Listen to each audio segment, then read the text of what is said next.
Recently I was lucky enough to get into the Back 4 Blood alpha. Now I've had my eye on this game for a while, so I was really looking forward to trying it out when I finally got my hands on one of the codes. Now people are comparing this game to Left 4 Dead, and I can certainly see why. 4 characters getting from safe room to safe room while taking on hordes of infected and special infected. But I think it's more than a Left 4 Dead clone. Before we get into this, if you do enjoy this video, feel free to give it a like and subscribe for more. We do news, reviews, speculations and more on this channel. And follow me on Twitter, my link is in the description. So how's the game looking in its alpha state? Well, graphically the game looks gorgeous and it feels very atmospheric. There was only one campaign in the alpha, but it took you through a number of different locations, which was nice.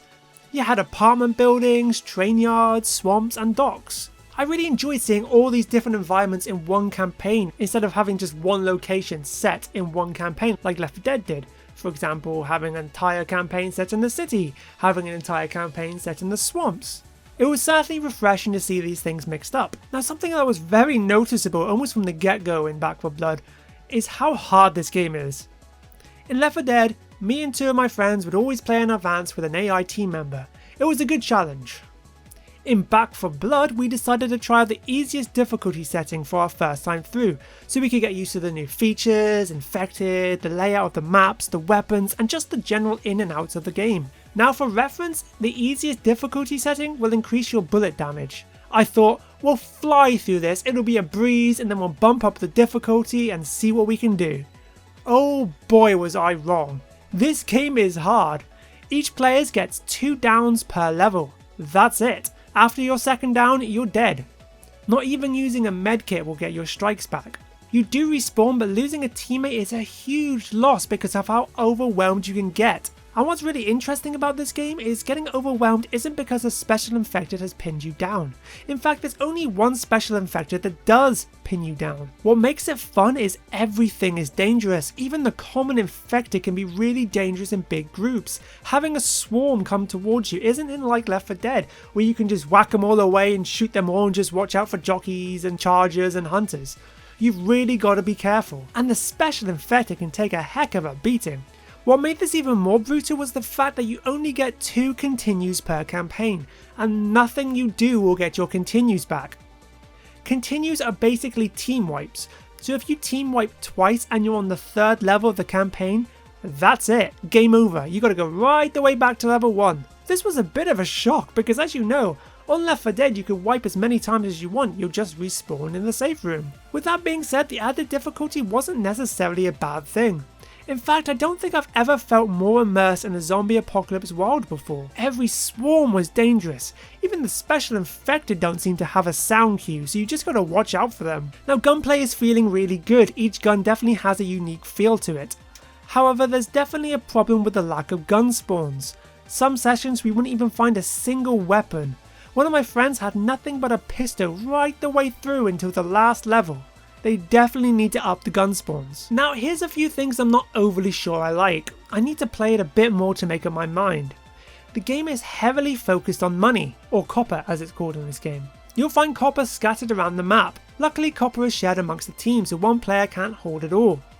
Every time you hit a safe room you can buy throwables, health kits and gun upgrades, such as laser sights, red dots, fast mag, or maybe just upgrading the ammo capacity for certain guns. I do enjoy the fact you can upgrade your guns using copper. What I'm not sure I like is the fact that health is purely limited to buying a health crate in the safe room. You can't find health anywhere out in the world. Well, that's not strictly true. You can have a chance of finding charging stations, which you can use 4 times for free and then you have to pay for healing. I really don't know how I feel about this. On one hand, only being able to buy health during the safe room sections makes for a harder and more intense game. But on the other hand, you don't feel like you get rewarded for exploration. It might be fun to go off the beaten path and risk looking for a health kit. You also only allow 1 healing item per slot. You can take 2 of the same healing item using a card, but we'll talk about the cards later.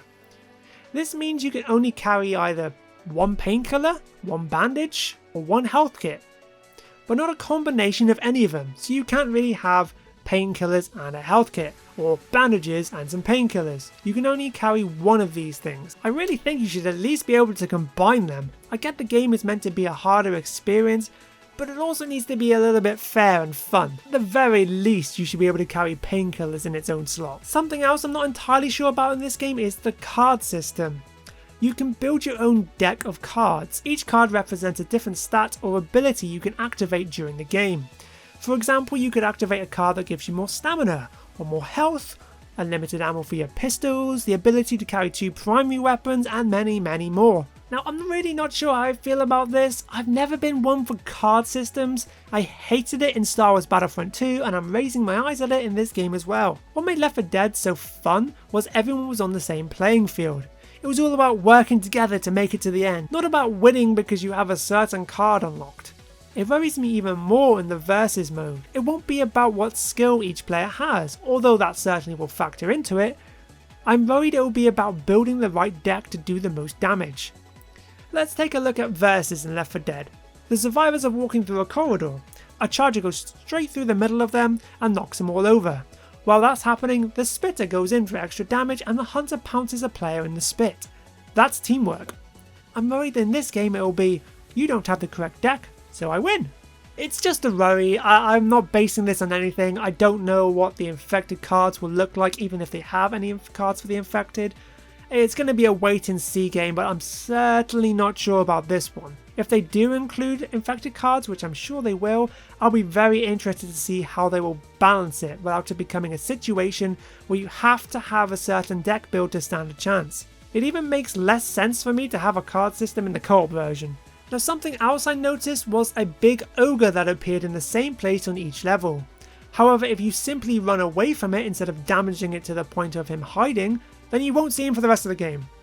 I was really hoping the ogres would be more like the tanks in Left 4 Dead, where it could appear at a number of random spots. It has an insane health bar, and even when all 4 of us were concentrating fire on it, we wasn't really doing a lot of damage, and it certainly wasn't worth the ammo we were spending on it, especially since ammo seems to be very hard to come by for certain guns. Now, the animation could use a lot of work, especially how sluggish the melee feels, and the AI could use a major amount of work.